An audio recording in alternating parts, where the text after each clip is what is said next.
The cost of these tax cuts are to the tune of about $4 trillion. $4 trillion.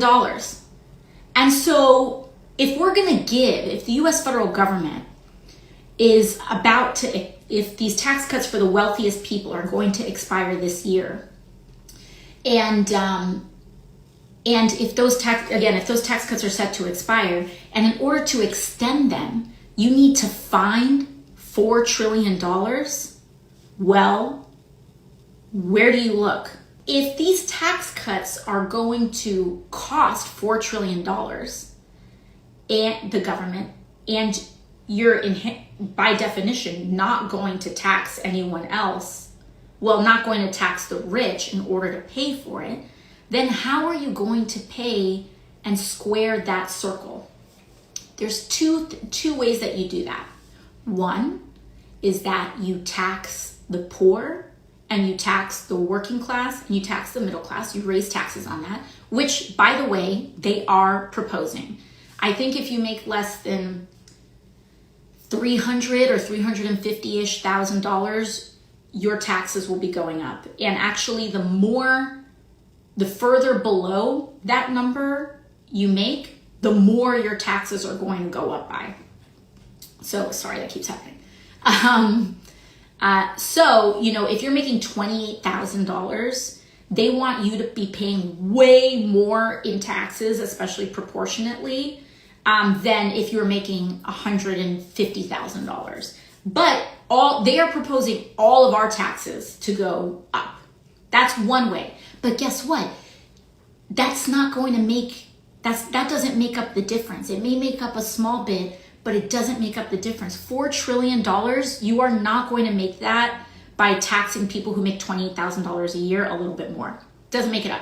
Math doesn't square. It makes perfect sense why Elon Musk is raiding the Treasury Department, and he's got all this access as a special government employee. That's the term that Trump gave him. Because they're trying to get more. The rich are trying to get richer, okay? They are greedier than ever before. And because of that bill that Donald Trump signed into law that in 2017 that would disproportionately give tax cuts to the rich and the wealthy, because some of those tax cuts are going to expire in 2025 right now at the end of the year, well, you got to find a way for people to pay for that. You know what I'm saying? You have to find a way. And how do you do that? As she points out, one way is you tax the lower class and the middle class that much more. So the people who are lower on the hierarchy in terms of what they're paid in this country, they are paying more in their taxes than individuals who are in the 1%, who are billionaires, who are millionaires, right? So that's part of how you find this $4 trillion that it's going to cost over 10 years, according to experts, to make it permanent for these individuals to get these gross tax cuts, while everybody else, they suffer more and more. Their quality of life goes down. It's not rocket science. Again, so much of what we're seeing in this country, and just in general, comes down to capitalism and people wanting to exploit the poor, the marginalized communities. They know exactly what they're doing. I can tell you that this dude is probably one of the most unintelligent billionaires I have ever met or seen or witnessed. Which, you can probably even glean that from watching these people on TV. Anyways, all of that is to say is that they don't do their homework. Clearly, they're putting 19-year-olds in at the Treasury. This dude is not smart. And the danger in the lack of intelligence and the lack of expertise that Elon has. I mean, this guy is one of the most morally vacant, but also just least knowledgeable about these systems that we really know of. But the point is that what that means is that they're going to hit a button inevitably. They are going to hit a button and things can go sideways. We already saw that last week when they were like, oh yeah, we're gonna freeze everything. That sounds so cool, let's do that. They hit the freeze button and then Medicaid portals across the United States got suspended through that EO. And they tried to make up for it and be like, oh, that has nothing to do with all of it. Really? You're gonna freeze all federal programs and then the Medicaid portal suspended and you think people are gonna think that's not connected? I mean, I know they think people are stupid, but it's like genuinely just be so for real right now. Anyways, so what they're trying to do is that under the guise of waste, they are going to try to cut and gut some of the most essential federal programs that we've got. In fact, how do we know this? Because the Republican majority and their budget had a sensitive internal document that got leaked a couple of weeks ago. And I can tell you that I read through it.